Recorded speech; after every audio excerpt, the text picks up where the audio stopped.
नमस्कार, मैं हूं इरशाद अली और आप देख रहे हैं हॉर्नबिल टीवी का हमर छत्तीसगढ़ बुलेटिन। छत्तीसगढ़ जनता कांग्रेस जे ने नई सोच, नए विजन और नए कलेवर के साथ राजनीति में सक्रिय भूमिका निभाने की तैयारी शुरू कर दी है।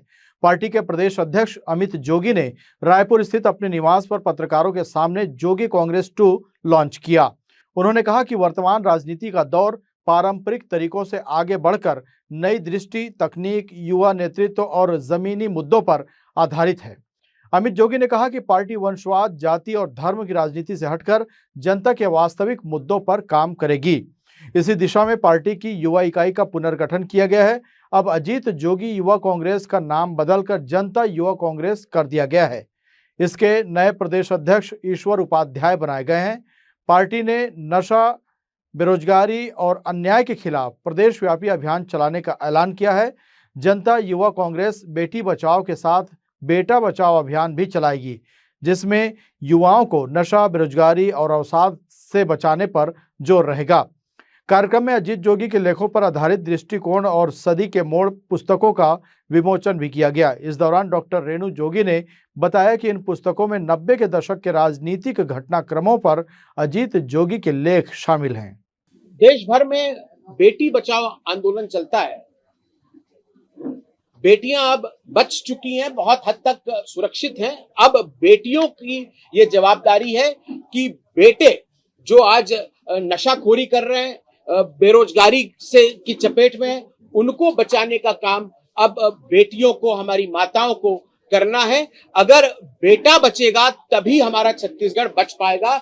इस उद्देश्य के साथ पूरे प्रदेश में अब हमारी जो पार्टी है वो बेटा बचाओ आंदोलन करेगी। आज मेरे लिए बहुत हर्ष का विषय है कि बहुत शॉर्ट नोटिस पर आप सब महानुभाव इतनी बड़ी संख्या में आए हैं। आज मुख्य उद्देश्य जो मेरा है कि जोगी जी ने जो 1995 से ले 2000 तक अपने कुछ लेख दैनिक भास्कर में हर गुरुवार को लिखते थे। उस समय वहाँ के प्रधान संपादक श्री श्रवण गर्ग थे, उनके अनुरोध पे लिखते थे। और ये भी बता दूं कि पहला संस्करण दैनिक भास्कर का और अन्य पेपरों का इंदौर से ही प्रारंभ हुआ था। रायपुर के न्यू राजेंद्र नगर थाना पुलिस ने फॉरेक्स ट्रेडिंग में अधिक मुनाफे का लालच देकर 74 लाख रुपए की ऑनलाइन ठगी करने वाले 2 अंतर्राज्यीय आरोपियों को राजस्थान से गिरफ्तार किया है। गिरफ्तार आरोपियों की पहचान राजस्थान निवासी मुकेश कुमार मीणा और संदीप कुमार के रूप में हुई है। उनके कब्जे से घटना में प्रयुक्त 3 मोबाइल फोन जब्त किए गए हैं। प्रार्थी बहादुर आर्य ने 17 अप्रैल 2026 को गूगल पर फॉरेक्स ट्रेडिंग सर्च किया था।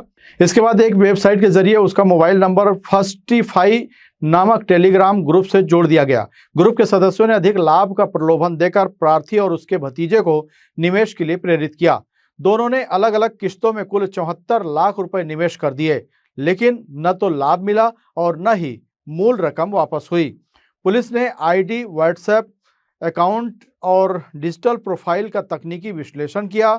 बैंकिंग ट्रांजैक्शन और डिजिटल साक्ष्यों के आधार पर आरोपियों की लोकेशन राजस्थान में मिली। पुलिस टीम ने वहां पहुंचकर दोनों को गिरफ्तार किया। मामले में अन्य फरार आरोपियों की तलाश जारी है। ये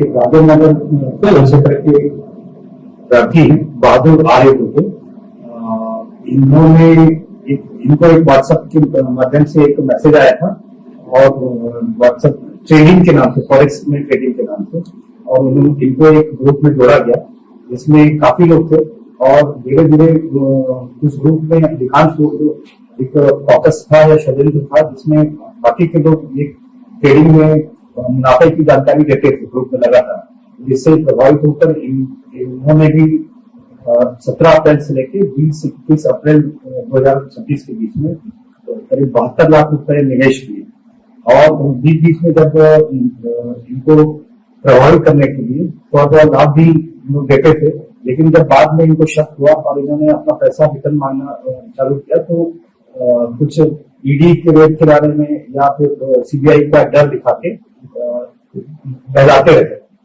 और फिर आखिरकार इन्होंने थाना राजेंद्र नगर में रिपोर्ट दर्ज कराई, जिसपे अपराध दर्ज कर विवेचना की गई। विवेचना में हमारे डीसीपी साहब संदीप पटेल साहब और डीसीपी क्राइम स्मृतिक राजनंदा साहब लगातार इसको परस्यू करते थे और राजेंद्र नगर पीआई परस्यू करते थे। तो अभी कल वहां से राजस्थान से 2 व्यक्तियों को गिरफ्तार करके लाया गया है। एक राजस्थान में मुकेश मीणा होकर हैं जो जयपुर के रहने वाले हैं और दूसरे हैं संदीप कुमार, जिनको सीकर से लाया गया है।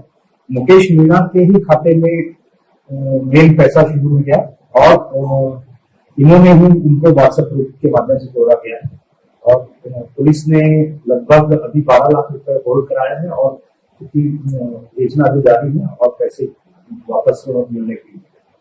बस्तर पुलिस ने एक नया इतिहास रच दिया है। गृह मंत्रालय भारत सरकार द्वारा जारी वर्ष 2025 की पुलिस थाना रैंकिंग में जगदलपुर के बोधघाट थाना को छत्तीसगढ़ का सर्वश्रेष्ठ पुलिस थाना चुना गया है। यह उपलब्धि इसलिए भी खास है क्योंकि पहली बार बस्तर के किसी थाने को यह प्रतिष्ठित राष्ट्रीय सम्मान मिला है। देश भर के पुलिस थानों का मूल्यांकन अपराध नियंत्रण, अनुसंधान की गुणवत्ता, सामुदायिक पुलिसिंग, जन सहभागिता, नागरिक अनुकूल पुलिसिंग, अधोसंरचना, नवाचार और समग्र कार्य निष्पादन जैसे विभिन्न मानकों के आधार पर किया जाता है।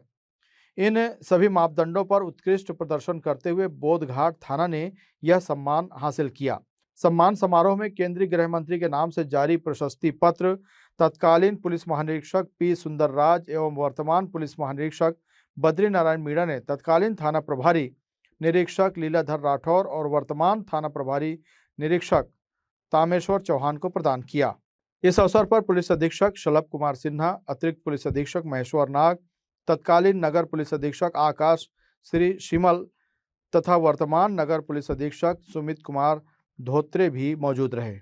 मिनिस्ट्री ऑफ होम अफेयर्स यानी कि केंद्रीय गृह मंत्रालय द्वारा बोधघाट थाना जो कि बस्तर में आता है, इनको 2025 का एनुअल पुलिस स्टेशन रैंकिंग में छत्तीसगढ़ का सर्वोत्कृष्ट थाना ये अवार्ड प्राप्त हुआ है। ये अवार्ड केंद्रीय गृह मंत्रालय द्वारा माननीय गृह मंत्री अमित शाह जी से हमको मिला है और उन्होंने एक सर्टिफिकेट ऑफ एक्सीलेंस भी इशू करवाया है। अवार्ड देने के लिए बस्तर रेंज के फॉर्मर आईजी सुंदरराज सर भी उपस्थित थे, current IG Badrilal Meena sir भी वहाँ पर उपस्थित थे, क्योंकि विगत 1.5-2 साल से ये कार्रवाई लगातार की जा रही है और यहाँ पर एनडीपीएस के ऊपर भी बहुत अच्छे से कार्रवाई हुई है, वारंट तामीली, पुलिस स्टेशन मैनेजमेंट, इसके अलावा एक्सेलेंस इन इन्वेस्टिगेशन, इन चीज़ों को पैरामीटर्स को ध्यान में रखते हुए एमएचए ने ये अवार्ड बोधघाट थाने को दिया है। हर जिले से नॉमिनेशंस दिए गए थे और सारे नॉमिनेशंस के बाद पढ़ाई उन्होंने जो भी एनालिसिस किया उसके बेसिस पे अवार्ड बोधघाट थाने को मिला है। क्योंकि माननीय एसपी शलभ सिन्हा सर के मार्गदर्शन में विगत 1.5-2 साल से एनडीपीएस के ऊपर खासकर गांजा और सूखे नशे के ऊपर बहुत ही ताबड़तोड़ कार्रवाई की गई, उसको ध्यान में रखते हुए जो हमारा कन्विक्शन रेट था, उसके अलावा जिस तरीके से हमने प्रिवेंटिव सेक्शंस की कार्रवाई भी की है, उसको ध्यान में रखते हुए आई थिंक ये अवार्ड उन्होंने देना जायज़ समझा। क्योंकि बोधघाट थाना क्षेत्र में जिस तरीके से कायदा कानून में इम्प्रूवमेंट हुआ है, तो थाना प्रभारी लीलाधर राठौड़ जिनकी टीम विगत 1 साल से बहुत ही अच्छे से कार्रवाई कर रही थी, उनका बहुत ही इसमें अमूल्य योगदान रहा। करंट टीम को भी मैं बधाई देता हूँ, बोधघाट टीम को, जो उनका नेतृत्व तामेश्वर चौहान कर रहे हैं, और मैं इन सभी कर्मचारियों को, अधिकारियों को और जिन्होंने भी बोधघाट थाना क्षेत्र में सुपरविजन का काम किया है, जो मेरे से पहले भी सीएसपी रहे, उनको भी मैं बहुत बहुत बधाई देता हूँ। और जैसे कि आपने पहले ही बताया था, ये बस्तर पुलिस और छत्तीसगढ़ पुलिस के लिए बहुत ही गौरवान्वित करने वाला क्षण है कि बस्तर रेंज से एक थाना पूरे इंडिया में शाइन कर कर आज ये अवार्ड माननीय गृह मंत्री जी से हमको मिला है। इंडिया की बात करें तो कितना रैंक है? ऐसा डायरेक्टली रैंकिंग दिया नहीं है, लेकिन टॉप 400 थानों में छत्तीसगढ़ में इस थाने ने टॉप किया है बस्तर रेंज से, और ओवरऑल छत्तीसगढ़ स्टेट से। इंडियन रैंकिंग उन्होंने डिक्लेयर ऑफिशियली नहीं किया है, लेकिन 18,000 थानों में से टॉप 50 में भी आना ये बहुत ही बड़ी अचीवमेंट रहेगी बोधघाट पुलिस के लिए और बस्तर पुलिस के लिए। बस्तर पुलिस ने इस उपलब्धि का श्रेय बोधघाट थाना के सभी अधिकारियों और कर्मचारियों की वर्षों मेहनत, अनुशासन और जनसेवा के प्रति समर्पण को दिया है। पुलिस अधीक्षक शलभ कुमार सिन्हा के नेतृत्व में अपराध नियंत्रण, कानून व्यवस्था, सामुदायिक पुलिसिंग और जन विश्वास बढ़ाने की दिशा में किए गए कार्यों को राष्ट्रीय स्तर पर सराहना मिली है। बोधघाट थाना को मिला यह राष्ट्रीय सम्मान न केवल बस्तर पुलिस बल्कि पूरे छत्तीसगढ़ के लिए गर्व की बात है। यह उपलब्धि पुलिस बल को भविष्य में भी बेहतर, जवाबदेह और जन केंद्रित पुलिसिंग के लिए प्रेरित करेगी। हॉर्नबिल टीवी के लिए जगदलपुर से बास्की ठाकुर की रिपोर्ट। राष्ट्रीय राजमार्ग के लिए अधिग्रहित जमीन के मुआवजे को लेकर दायर एक महत्वपूर्ण मामले में बिलासपुर हाईकोर्ट ने बड़ा फैसला सुनाया है। कोर्ट ने साफ कर दिया है कि राष्ट्रीय राजमार्ग अधिनियम के तहत ऑर्बिट्रेटर के आदेश को सीधे रिट याचिका के जरिए हाईकोर्ट में चुनौती नहीं दी जा सकती। आइए जानते हैं क्या है पूरा मामला। दरअसल मुंगेली जिले के ग्राम किरना के रहने वाले बद्री प्रसाद, वीरेंद्र और सुशीला की जमीन राष्ट्रीय राजमार्ग क्रमांक 200/130 के निर्माण के लिए अधिग्रहित की गई थी। भू अधिग्रहण के बाद मिले मुआवजे को लेकर उन्होंने दावा किया कि उनके पड़ोसी जमीन मालिकों को अधिक दर से भुगतान किया गया, जबकि उन्हें कम मुआवजा मिला। मुआवजा बढ़ाने की मांग को लेकर उन्होंने राष्ट्रीय राजमार्ग अधिनियम की धारा 3G5 के तहत अतिरिक्त कलेक्टर, जो इस मामले में ऑर्बिट्रेटर थे, के समक्ष आवेदन किया, लेकिन 1 सितंबर 2020 को यह आवेदन खारिज कर दिया गया। इसके बाद भूमि स्वामियों ने बिलासपुर हाईकोर्ट का दरवाजा खटखटाया।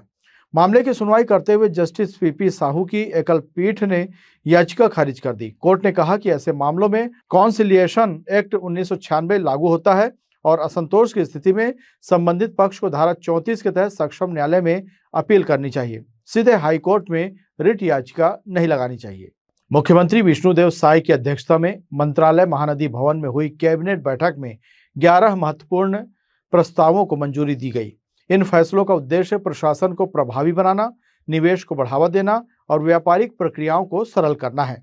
बैठक में बिजली भुगतान के लिए त्रिपक्षीय अनुबंध की जगह RBI के दिशा निर्देशों के अनुरूप डायरेक्ट डेबिट मैंडेट व्यवस्था लागू करने का निर्णय लिया गया, जिससे बिजली आपूर्ति सुचारू बनी रहेगी। मंत्रिपरिषद ने निजी विश्वविद्यालयों से जुड़े नियमों में संशोधन, औद्योगिक निवेश प्रोत्साहन विधेयक और ईज ऑफ डूइंग बिजनेस को बढ़ावा देने वाले प्रावधानों को भी स्वीकृति दी। इसके साथ ही नवा रायपुर में OTS योजना 2026 के जरिए निवेश को बढ़ावा मिलेगा।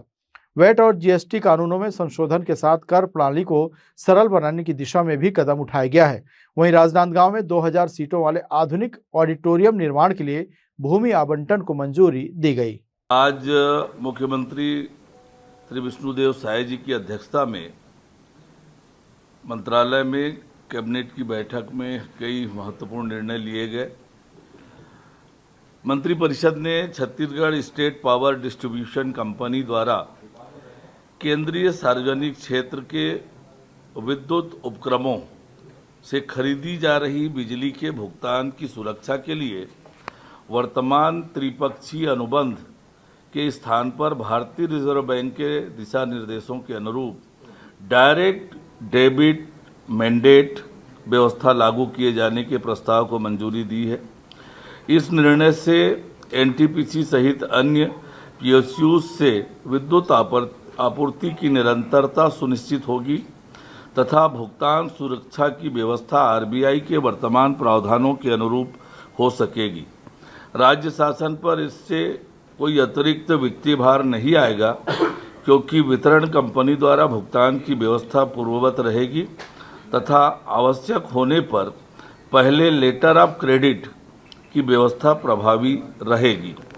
मंत्रिपरिषद की बैठक में छत्तीसगढ़ पुलिस विशेष कार्यपालिक बल बस्तर फाइटर आरक्षक सेवा भर्ती तथा सेवा शर्तें नियम 2026 में महत्वपूर्ण संशोधन को स्वीकृति दी गई है।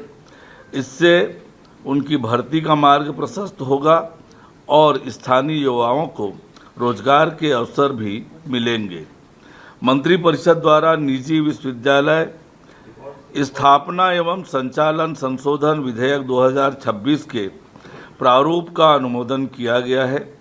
इस संशोधन में भारत सरकार के मंत्रिमंडल सचिवालय के विनियमन प्रकोष्ठ की अनुशंसाओं के अनुरूप निजी विश्वविद्यालयों की स्थापना संबंधी प्रावधानों को अधिक व्यवहारिक, गुणवत्तापूर्ण तथा समकालीन बनाया गया है। इसके तहत निजी विश्वविद्यालय की स्थापना के लिए विन्यास निधि के स्थान पर रक्षित निधि का प्रावधान लागू करने से अध्ययनरत छात्र छात्राओं के भविष्य को संवारने के लिए आवश्यक उपाय सुनिश्चित किए जा सकेंगे।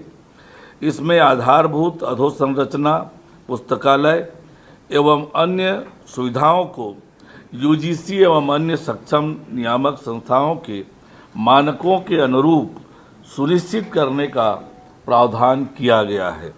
इस संशोधन से राज्य में गुणवत्तापूर्ण उच्च शिक्षा संस्थानों को प्रोत्साहन मिलेगा। मंत्रिपरिषद ने मूल्य संवर्धित कर संशोधन विधेयक 2026 के प्रारूप को मंजूरी दी है।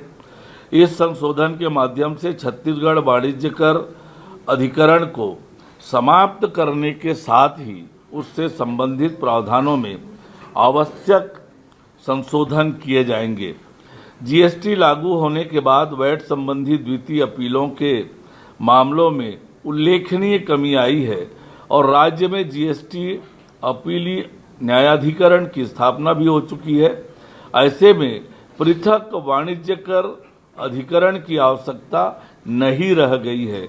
इस संशोधन के बाद अधिकरण में लंबित प्रकरणों का स्थानांतरण राजस्व मंडल को किया जाएगा, जिससे अपीलों के निराकरण की प्रक्रिया सुव्यवस्थित एवं अधिक प्रभावी हो सकेगी। मंत्रिपरिषद की बैठक में छत्तीसगढ़ माल एवं सेवा कर संशोधन विधेयक 2026 के प्रारूप को मंजूरी दी।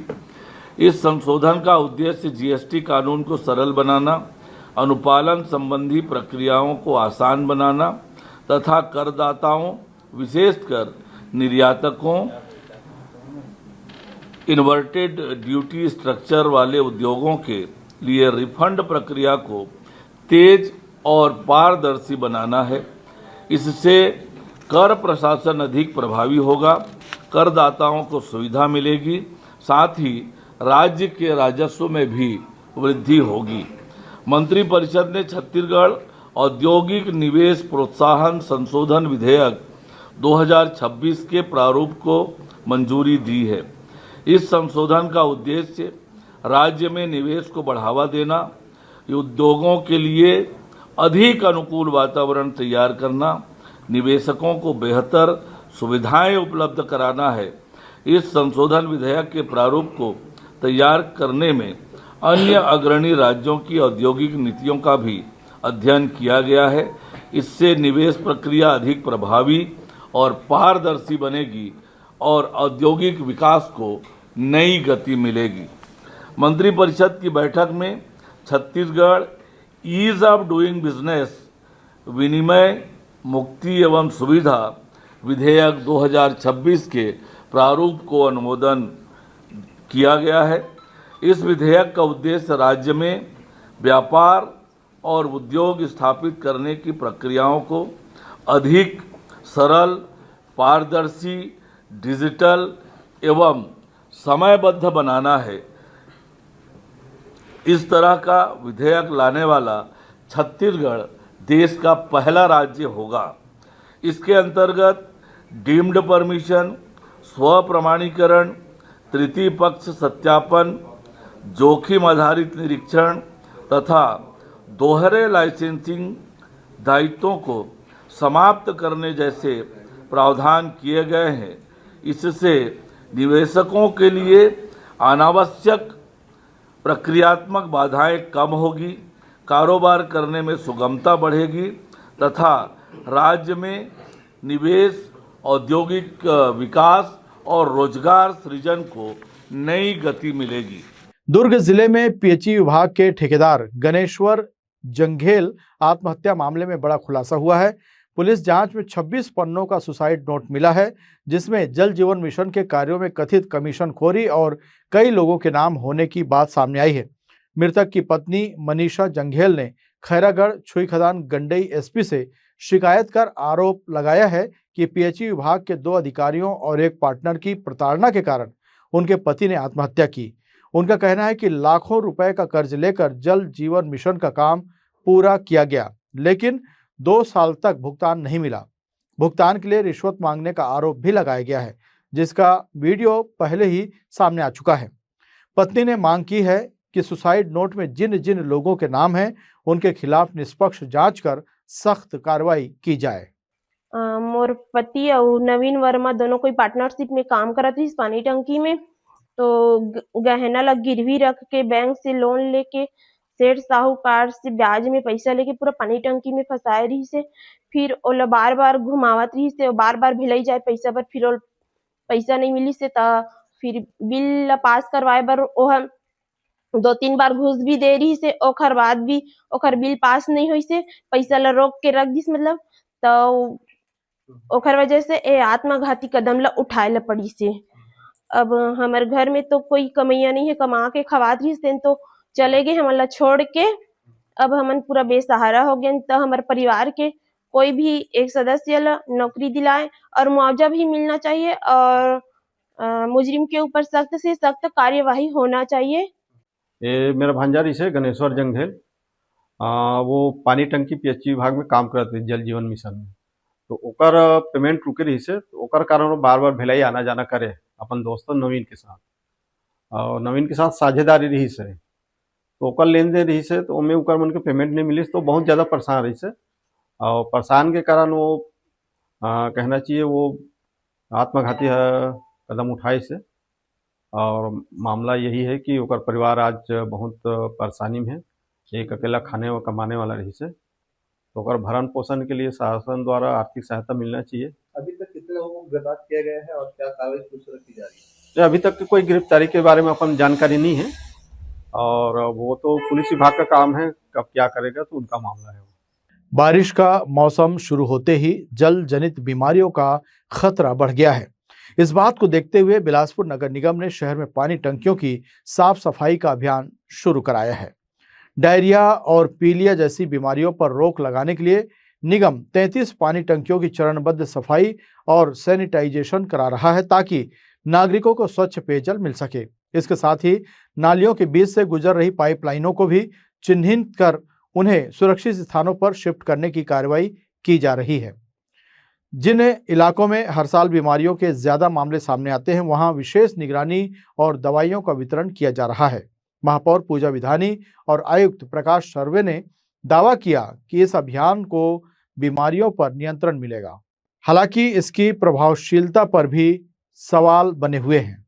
देखिए, ऐसी कोई बात नहीं है। दूषित पानी कहीं भी ऐसा शिकायत मिलती है तो वहाँ पाइपलाइन बदलने का काम भी चल रहा है नगर निगम में, और पानी टंकी जो है लगातार साफ हो रहे हैं। 60 लगभग हमारे यहाँ पानी टंकी है जिसकी सफाई लगभग पूर्णता की ओर है। और जहाँ भी ऐसा कंप्लेंट मिलता है कहीं लीकेज है, नाली के अंदर से पाइपलाइन गया है, तो वहाँ त्वरित में पाइपलाइन बदल के जो है नए पाइपलाइन लगाने का और नाली से बाहर पाइपलाइन को बिछाने का काम भी चल रहा है। आज मैं हेमू नगर में और यहाँ नेहरू नगर में भी थी, जहाँ जहाँ रोड भी बन रहा है, हम ठेकेदार को भी ये निर्देशित दे रहे हैं कि नाली के अंदर जो भी पाइप है, जो रोड बन रहा है, तो पहले ही उसको पाइपलाइन को निकाल के जो है, क्योंकि एक साथ खोदने का काम भी हो जाए, वहां जो भी पाइपलाइन है उसको निकाल के जो है, अगर खराब है पाइपलाइन है, सड़ा हुआ है पाइपलाइन है, तो उसको फिर नया लगा के जो है फिर रोड बनाने का काम भी चल रहा है। और हमारे यहाँ अभी बारिश में जो है जल भराव है, कोई भी ऐसी लीकेज की समस्या होती है तो उसके लिए एक नंबर भी हमने वायरल किया है, तो उस पे जो है जनता को फोन करके जो है अपना समस्या का निराकरण के लिए फोन भी कर सकते हैं। अभी हम लोग का स्टैंडिंग गवर्नमेंट का ऑर्डर है कि पानी टंकी की सफाई जो हमारे निगम क्षेत्र में उसको साल में 2 बार कराना रहता है। तो हमारे अवेलेबल 60 टंकियों में से लगभग 35-30 टंकी हो चुकी है, बाकी 30 टंकी की सफाई लगातार चल रही है और इस महीने के अंत तक हम लोग इसको सफाई कर लेंगे। इसमें दूषित पानी को लेकर के जो पानी लीकेजेस पाइपलाइन के माध्यम से जो हो रहा है, उसको हमने सभी जोन को मिनिस्टर को निर्देशित किया कि इस टाइप के शिकायत आने पर उसको तुरंत कोई परमानेंट इलाज करे, ताकि उसको दूषित पानी किसी भी कॉलोनी में या वार्डों में सप्लाई ना हो। आज के बुलेटिन में बस इतना ही। इरशाद को दीजिए इजाजत। देखते रहिए हॉर्नबिल टीवी।